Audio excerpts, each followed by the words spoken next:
መልካም እንግዲህ እንዳልኩት ዛሬ የምንነጋገረው በትላንትናው ዕለት በድንገት ሳይጠበቅ ህይወቱ ያለፈውን ነጻነት ወርቅነህን በተመለከተ ነው የምንነጋገረው። እርሱንም ምክንያት አድርገን ብዙ ጉዳዮች የሚያባብል ህይወትም ህልፈትም ስላለው ከህይወቱም ከህልፈቱ ምን እንማራለን የሚለውን ነው የምናነሳው።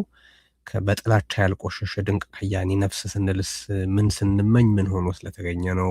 ምን ስንመኝ ምን ሳይሆኑ ስለተገኙ ነው ሌሎች ብዙዎች የሚለውንም አብረን እናነሳለን።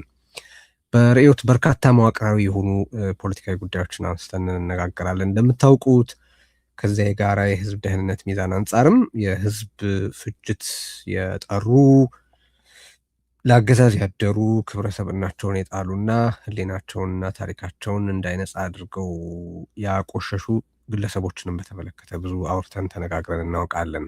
የዛሬው ዕለት በጣም ከባድ ሀዘን የረበበበት ነው። ሀዘኑም ደግሞ አካባቢ ያለየ፣ ብሔረሰብ ያለየ፣ የፖለቲካ አመለካከት ያለየ፣ ሃይማኖት ያለየ መሆኑም ምክንያት አለው ብለን ስለምናምን ብዬ ስለማምን ነው ይህንን ጉዳይ በእርግጥም ልንነጋገርበት ይገባል ብዬ ያሰብኩት። በተጨማሪም ብዙዎችን ባልተገባ ድርጊታቸውና በህዝብ ላይ አደጋ ገባ አስከተለና በሚያስከትል ንግግራቸው የመውቀሳችንን ያክል ህይወታቸውን ሰው በመውደድና ሰው መሆን ያሳለፉና ህልፈታቸውን ብዙዎችን ያስተሳሰረ ሰዎችንም እንደዚሁ በአደባባይ ምስጋና መስጠት የተገባ ነው በሚልም እምነት ጭምር ነው።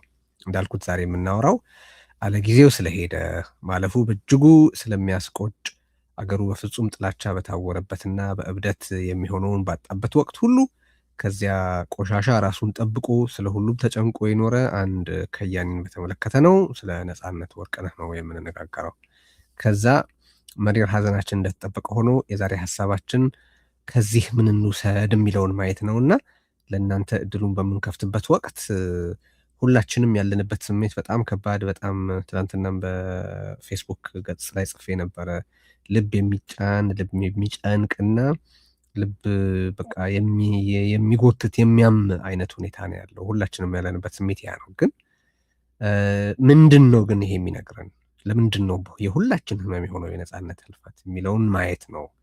እና ስትደውሉልንም ነጥቦቹ ላይ ያተኮራችሁ ነጻነት እንዴት እንደሚገባችሁ ነጥቦቹን ቁጭ ብታደርጉልን ሁላችንም ልንማማር እንችላለን ማለት ነው። እና ሀዘናችንን ወደ ትዕምርት ምንድን ነው የነገረን? ምንድን ነው በሞቱም በህይወቱም እውነት ለመናገር ነጻነት ለመናገር የሞክር የነበረው የሚለውን ማየት ነው። እና ነጻነት እንደ ሰውና እንደ ከያኒ እንዴት ይገባችሁ እንደነበር ሀሳቦቻችሁን ደውላችሁ እንድታካፍሉ መስመሩን እንከፍታለን ለተወሰነ ጊዜ ያክል ማለት ነው። መጀመሪያ ግን ስለ እርሱ የምናወራው ለምንድን ነው? በኢትዮጵያ ውስጥ ታዋቂ የሆኑትም ያልሆኑትም ሰዎች ሞት በጣም በበረከተበት፣ ኢንፋክት የሰዎች የምንም አይነት ደረጃ ላይ ያሉ ሰዎች ሞት ተራ በሆነበት በዚህ ጊዜ የነጻነት ሞት እንደ ተራ ተርታ ሊታለፍ የማይችልበት ምክንያት ምንድን ነው የሚለው ነው ትልቁ ቁም ነገር አይደለም። አንደኛው በእኔ አስተያየት ዛሬ ስለ ነጻነት ማውራት እጅግ ተገቢ ነው የምልበት ምክንያት ኪነጥበብ የጥላቻ መዝሪያ ለአገዛዝ እጅ መንሻ ማቅረቢያ በሆነበት፣ ኪነጥበብ ፍጅት መስበኪያ በሆነበት በዚህ ወቅት ስለ ሁሉ ግድ ያሳየና በዚህም ምክንያት ሁሉም ለእርሱ ግድ ያለው ከያኒ ስለሆነ ነው። እና ተመልከቱ፣ ዝም ብላችሁ አብይ መጣ በተባለበት ጊዜ በአደባባይ ላይ በጭፈራ ውስጥ በምን ውስጥ የምታዩት ሰው አልነበረም ነጻነት። ከዛ በኋላ ጦርነቱ ተከስቶም የትግራይ ጦርነት በተከሰተበትም ወቅት ያሉ የተባሉት ሰዎች ሁሉ እንዴት በዛ የጥላቻ አውሎ ነፋስ ተወስደው ወይም ያን ይጋልቡ እንደነበሩ ታውቃላችሁ። እዛ ውስጥ ያለመገኘት ውሳኔን ያደረገ ሰው ነው። ይሄ ደሊብሬት የሆነ ምርጫ ነው። መለስበታለሁ በኋላ ቅርታ። ደሊብሬት የሆነ ምርጫ ነው እና እሱ ያ ትምህርትነቱ ነው። በቃ ይሄ ለሁሉ ግድ አሳይቶ በሁሉም ግድን ያተረፈ ሰው ስለነበረ ነው። ሰው አንደኛው ምክንያት እሱ ነው።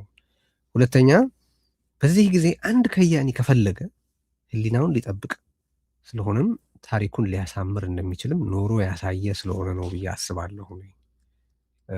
ብዙ ተከፋፍለናል፣ ብዙ ተለያይተናል፣ ብዙ አይነት ቁርሾ ፈጥረናል። ግን ስቲል ግለሰቦች ህይወታቸውን ከሰውነት ጋር አርቀው መኖር ከቻሉ ህሊናቸውን ከጠበቁ አስተሳሳሪ ሊሆኑ እንደሚችሉ የሚያሳይ አንድ አይከን ነበር ነጻነት ብዬ አስባለሁኝ።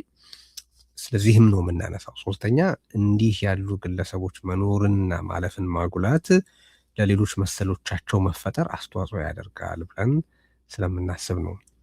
ነፃነት በእርግጥም ህይወቱ ብቻ ሳይሆን ህልፈቱና ለዚያ ከተሰጠው ግብረ መልስም ብዙ እንድንመለከት ብዙ እንድንባባል የሚያስችል ነው ብዬ አምናለሁ። ነፃነት እርሱ ራሱ እንደ ሰውም ስሙ የተሸከመውም ትርጓሜ በኢትዮጵያ እምብዛም የማይገኙ ነገሮች መሆናቸውን ተመልክተናልና ነፃነት ወርቅነህ እንደ ግለሰብም ነፃነት ራሱ ነፃነት እንደ ኮንሰፕትም ኢትዮጵያ ውስጥ እምብዛም የሚገኙ ነገሮች አይደሉም እና የእሱን አይነት ከሁሉም የአገሪቱ ማዕዘን ሳይኮሰኩሰው ቅር ሳይለው ሰው በሁሉም የተለየ የምርጫ የምን ልዩነት ሊኖር እንደሚችል ይገባኛል። ስታይሉን የተሻለ ቢሆን ማለት ወር ሌላ አይነት አቀራረብ መምረጥ በተውኔቱ ውስጥ ያበረከተው ያኖረውን አሻራ በተመለከተ መከራከር ሊኖሩ ይችላል።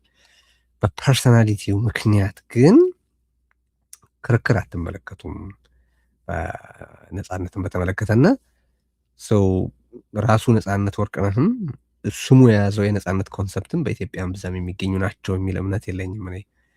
ስለዚህም ነው የምናወራው።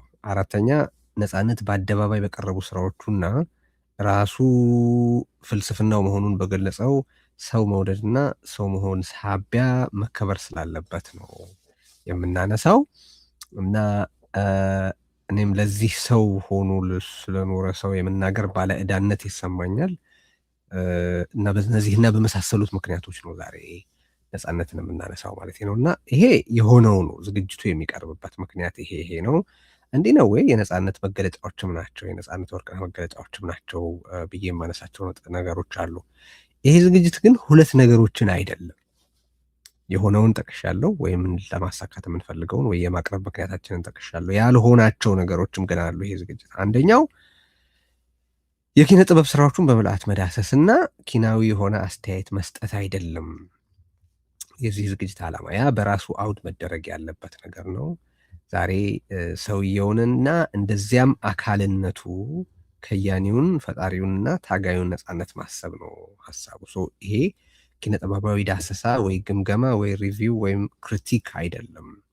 ይልቅስ እንደ ሰው እኔ እንዴት ይገባኝ እንደነበር እናንተም እንደ ከያኒና እንደ ሰው ሁላችንም እንዴት ይገባን እንደነበር በዚህ በሐዘን ድባብ ውስጥ ሆነን የምናነሳው ነፃነት እንዴት እንደሚገባን ነፃነት ወርቅነህ እንዴት ይገባን እንደነበር እንዴት ሊገባንስ እንደሚቀጥል የምንነጋገርበት ነው። ሁለተኛው ይሄ ዝግጅት ያልሆነው ነገር ይሄ ነፃነት ህይወቱ ስላለፈ ብቻ የሚነገር ተለምዷዊ የሀበሻ የድህረ ሞት ወሬ አይደለም። በኢትዮጵያ ውስጥ ሞተውም መወቀስ መከሰስና መኖር መረገም ያለባቸው እልፍ ሰዎች አሉ። በኖሩበት ጊዜ የብዙዎች መከራን ያስከተሉ፣ በሌሎች ስቃይ የተደሰቱ፣ የሌሎች ስቃይ መከሰት ምክንያት የሆኑ፣ ሳይጸጸቱ ያለፉ፣ ለአገዛዝ አድረው ከህዝብ ጋር ተቃርነው እዚህም እዛ ህዝብ ፍጅት ጠርተው ያለፉ ሰዎች አሉ። ስለነሱ ይሄንኑ ተጠቅሶ ሊነገር ካልሆነ በስተቀር አሁን በምናወራበት አውድ ለማንሳት የሚከብድ ነገር ነው። ይሄን አይደለም እያደረግን ያለ ነው። የነፃነት ህልፈት በእርግጥም በጣም ከባድ ዜና በመሆኑ ያም በሁሉም ድንኳኖች ውስጥ ሀዘን እንዲኖር ያደረገ በመሆኑ ጭምር ነው የምናነሳው እና እነዚህን ሁለት ነገሮች አይደለም። አንደኛ የኪነ ጥበብ ዳሰሳና ሂስ አይደለም። ሁለተኛ ከሞተ በኋላስ መባል ስላለበት የሚባል ነገር አይደለም ማለት እወዳለሁ። አሁን ወደ ዝግጅቱ ወደ ዝርዝር ነጥቦቹ ሊሄድና የነፃነት ህልፈት በጣም ከባድ ዜና ነው። በእርግጥም እኔ ነፃነትን በግል የማውቀው በመጠኑ ነው። ያን ያክል ቅርብ ነበርኩ ማለት አልችልም። እውነት ለመናገር ግን በአልፎ አልፎ መደዋወልና መጠያየቅ ደረጃ ነው የማውቀው። ያም ሆኖ ግን የሚገርማችሁ በምንነጋገርበት ጊዜ ከቆምንበት የመቀጠል ነገር ነው የነበረን። ከረዥም ጊዜ በኋላ በምንደዋወልበት ጊዜ እንኳን ይህን የማነሳው ለምንድን ነው? በጣምም ቅርብ አልነበርኩም፣ በጣምም ሩቅ አልነበርኩም ለማለት ያክል ነው እና የተወሰነ ግሊምስ ኦፍ የነፃነትን ማንነት የማየት የተመጠነ አጋጣሚ ነበረኝ ለማለት ብቻ ነው እና ሲኒማዎቹን ተከታትያለሁ። ፍሬሽማን ቲያትሩን አይቻለሁ በእርሱ ጋባዥነት። ሌሎች ስራዎቹንም እንደዚሁ በስፋት የመከታተል እድል አግኝቻለሁ። የሬዲዮ ድራማዎቹን በተለይ አንደኛውን በመዓዛ ወርቁ የተደረሰ አልጋ በአልጋ የሚል የሬዲዮ ድራማ ነበርና እዛ ላይ በሚያስገርም ብቃት ነው ይተውን የነበረውና በኋላ እመለስበታለሁ ተሳትፎቹን በተመለከተ ስናነሳ ኤኒዌይስ እና አሁንም ማነሳቸውን አንዳንዶቹን ነገሮች ቀደም ብዬ ከእሱ ጋር በመነጋገር አጋጣሚ የነገርኩት ጭምር ናቸው። ዛት ከጥዩፍነቱ በጣም ደስ ይለኝ እንደነበር ማለት እንደዚህ ስምንና ሰብዕናን ከሚያቆሽሹ ነገሮች ደሊብሬትሊ የመራቁን ነገር እንዴት ወደው እንደነበር በተለያየ ጊዜ እንዳጫወትኩት አስታውሳለሁኝ ማለት ነው። ናው ይሄ ቀን በዚህ ከእሱ ጋር በግል የነበረኝ ነገር ያን ያክል ከዚህ በላይ መነገር የሚያስፈልገው አይደለም። እንደ ባለሙያም ሆነ እንደ አደባባይ ሰው ግን ነፃነት እንዴት ነው የሚገባኝ የሚለውን ነው ማውራት የፈለግኩት። አንደኛው እኔ ነፃነት የሚገባኝ በእውነት ኢምፒካብል በሆነ ሪካርዱ ነው ማለት ይሄ ነፍሳችሁን ቅር ሳይላት ያለ አንዳች ሳንካ የምትወዱት ሰው ነው። እንዳልኩት ቅድም በኪነ ጥበባዊ ምርጫ ምክንያት የተሻለ ስታይል በመምረጥ ምክንያት ወይ ታይፕ አይደለም በማለት ትወናው ድርሰቱ ምኑ እንደዚህ ያለ ልዩነት ሊኖር ይችላል። ግን በምግባሩ ምክንያት ግን እንዲህ ያለ ሳንካ አለበት ብላችሁ ፍቅራችሁን የሚያውክባችሁ ሰው አልነበረም ነፃነት። በጨዋታዎቹ በድርሰቶቹ እኔ አንድ ከያኒ ቢኖረው እመኘው የነበረውን ነፍስ ወይም እሳቤ የነበረው ሰው ነው ብዬ ነው ማምነው እና እንደዛ ነው አንዱ የሚገባኝ በቃለ ምልልስ አጋጣሚዎቹ በስራዎቹ አሚን ፈተናንና ሰው መሆንን በሚረዳበት መንገድ ሁሉ ልዛመደው የማይቸግረኝ ቅር ሳይለኝ በዚህ ዕለት እኮ በነገሌ ላይ እንዲህ ባይል ጥሩ ነበር የማትሉት እዚህ ነገር ውስጥ እኮ ባይገባ ይሻል ነበር የማትሉት አይነት ሰው ነበር። እኔ እንዳልኩት ምችት ብሎኝ ሳይቆረቁረኝ በጣም በደስታ አከታተለው የነበረ ሰው ነው። ይሄ ያለ ምክንያት የሆነ አይደለም። ቀጥሎ በማነሳቸው ነጥቦችም ያንን የሚያብራሩ ናቸው ብዬ ነው የማስበው። ደልብረት በሆነ ምርጫና ውሳኔ የመጣ ነገር ነው። ሁለተኛው መርሆውና እሴቱ ነው። እሱ ራሱ የገለጠው ነው። በዛ ላይም ደግሞ በስራዎቹም በኩል በህይወቱም በኩል የምታዩት ነው። ከየትኛውም ኮርነር በኩል ያሉት ሰዎቹ ይሄንን ተመሳሳይ ነገር ነው የሚሉት። በነገራችን ላይ አሁንም አይደለም ያንን የሚሉት፣ አሁን ህይወቱ በማለፉ ምክንያትም አይደለም ይሄንን የሚሉት። ቀደም ሲል ስለ ነፃነት የሚታወቅ ነገር ነው ይሄ። እንግዲህ ይህን ሁሉ ስናወራ በሰው ክልል ውስጥ ሆነን ነው። ሁላችንም እንከን አለን። ሁላችንም ኢምፐርፌክት ነን። ያው የሰው ልጅ ጉዞ በትክክል ከተደረገ ወደ ፍጹምነት የሚደረግ ጉዞ ነው። ይደረስበታል አይደረስበትም ሌላ ነገር ነው። በተለይ ሃይማኖት ውስጥ ያለው የፈጣሪ ምሳሌነት የሰው ልጅ ያም ኮምፖነንት እንዳለው የሚያጠይቅ ነው አይደለ? ስለዚህ ወደዛ ፐርፌክሽን የመጠጋት ጉዞ ነው። ያው ሰው በመሆኑ ምክንያት ባለ ገደብ ምክንያት ላይደረስበት ይችላል፣ ግን ወደዛ ያቀና ነው ሊባል ይችላል።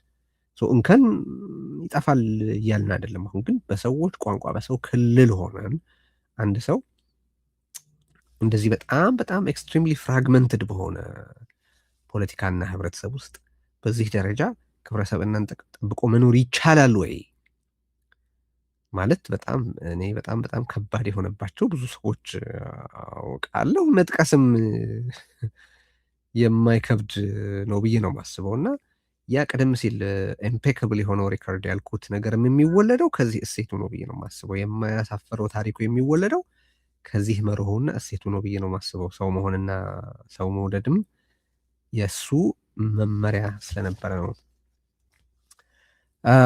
የስራዎቹ ሌላው ሶስተኛ ነፃነት የሚገባኝ እኔ የስራዎቹ የጊዜያቸው ምስልነት ነው። የነፃነትን ስራዎች በማየት ያ ሲኒማ ወይ ቲያትር የተሰራበትን ጊዜ በደንብ ማየት ትችላላችሁ። ከማናቸውም ነዋሪዎች ጋር የነበረው ኪናዊ ዝምድና ነበረ። አዘቦት ነዋሪዎችን በስፋት በስራዎች ውስጥ ይስል ነበር። የአዘቦት ነዋሪዎችን ህይወትና የአዘቦት ኑሮን ማለት በብዛት በህብረተሰቡ መካከል ያለውን ህይወትና ኑሮ መግለጥ በከያኒ አቅም እንደገና መልሶ ማቅረብ ሳቆቹንም የሚፈጥራቸው በዛ ነው። በነገራችን ላይ እነዚያ ሳቆች ብቻ አልነበሩም። ከተስፋዬ ጋር ካሳ ጋር የሚጋራው ነገር ያ መስሎ ይሰማኛል። አንድ ሹገር ኮትድ ናቸው እንጂ ውስጣቸው ብዙ ጊዜ የሆነ አይነት ቁም ነገር አላቸው። አጊያን ይሄም ምርጫው ነው ብዬ ነው የማስበው። በነገራችን ላይ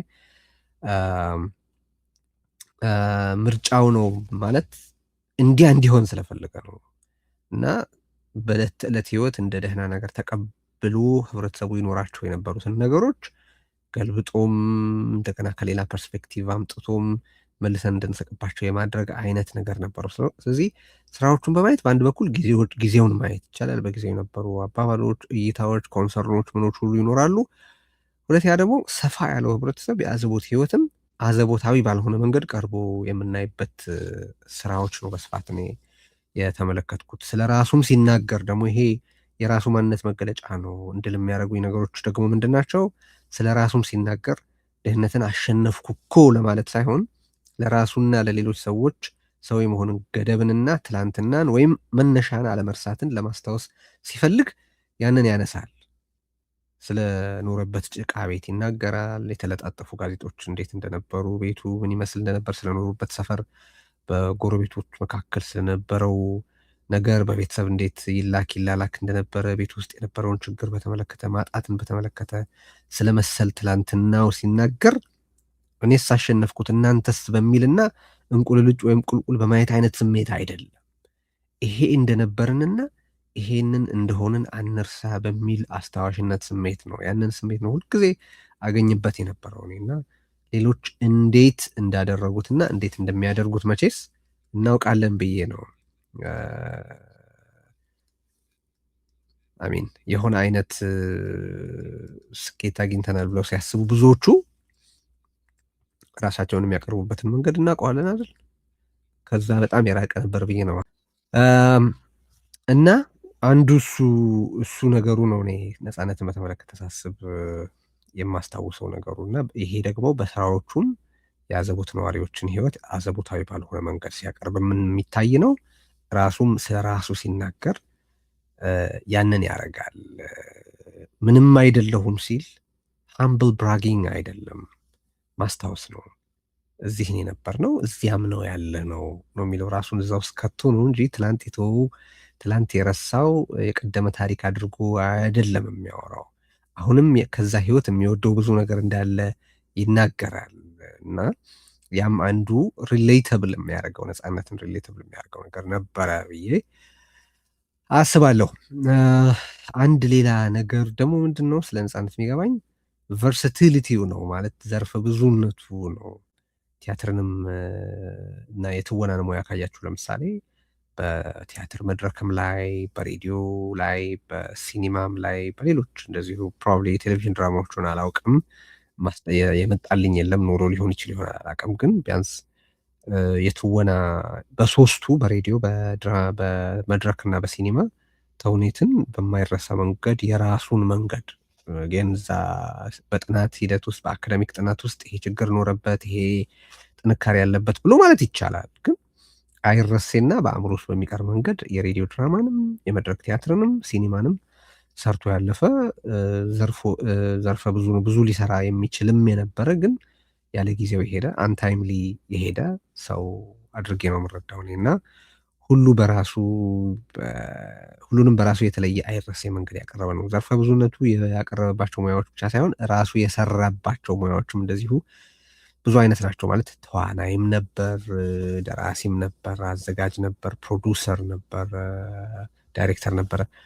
እነዚህንም እንደየ አውዳቸው ጥሩ አድርጎ እንደተገበራቸው ነው በየሙያው ባሉ ዘርፎች ሁሉ ምስክርነት የሚሰጥለት ማለት ነው። እነዚህ ሁሉ አሉ።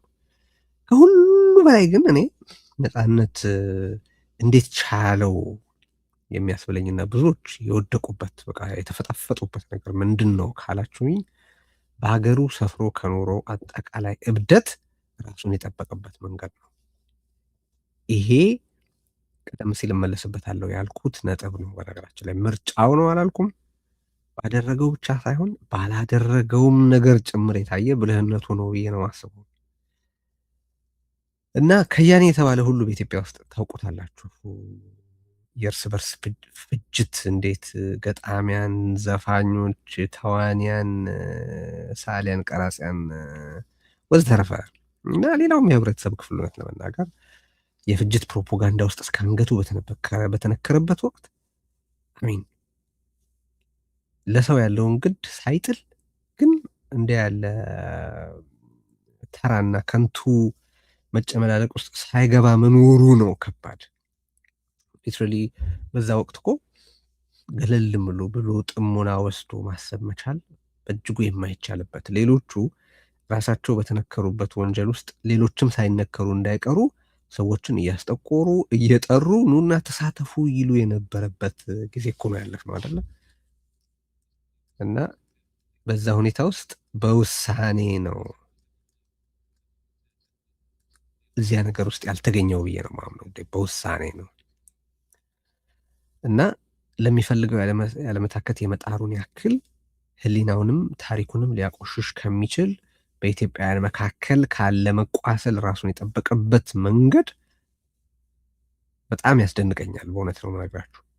ደግሞም ጉዳዮቹን ሳይሸሻቸው የሰዎችን ሕመም የሚጋራበት መንገድም እንደዚሁ ነበረ። ስራዎቹ ያንን ይናገራሉ አይደለ? ግን በወቅቱ በጠቅላላ ሀገሩ ጨርቁን ጥሎ ባበደበት ወቅት እኔ እስከማውቀው ድረስ እንግዲህ በየትኛውም የእብደት ተካፋይ ያልነበረ ሰው ነው። በነገራችን ላይ ይህንንም ቃል በቃል ነግሬው ነበር ለሱ ይሄ ነገሩ በጣም እንደሚያስደንቀኝ ማለት ነው፣ በጣም እንደሚያስገርመኝ። ምክንያቱም እና ትልቅ ሰው የሌለበት አገር እኮ ነው የሆነው አይደል? ሁሉም ሲከፈት ሊጥ መሆኑ የታየበት አገር ነው አይደለ? ወን ፑሽ ካምስ ቱ ሻቭ እውነተኛ ማንነቱን ብዙ ሰው የገለጠበት አገሪቱ ውስጥ ገሌ የሚባል በአስቸጋሪ ሁኔታዎች ውስጥ ፕሪንስፕሉን ጠብቆ መሄድ የሚችል ሰው በባትሪ ተፈልጎ የታጣበት ጊዜ ላይ ነው። አሁን እንዲህ በእርግጠኝነት እንዲህ ነበር እኮ ብለን የምንናገርለት ሰው የነበረው ነፃነት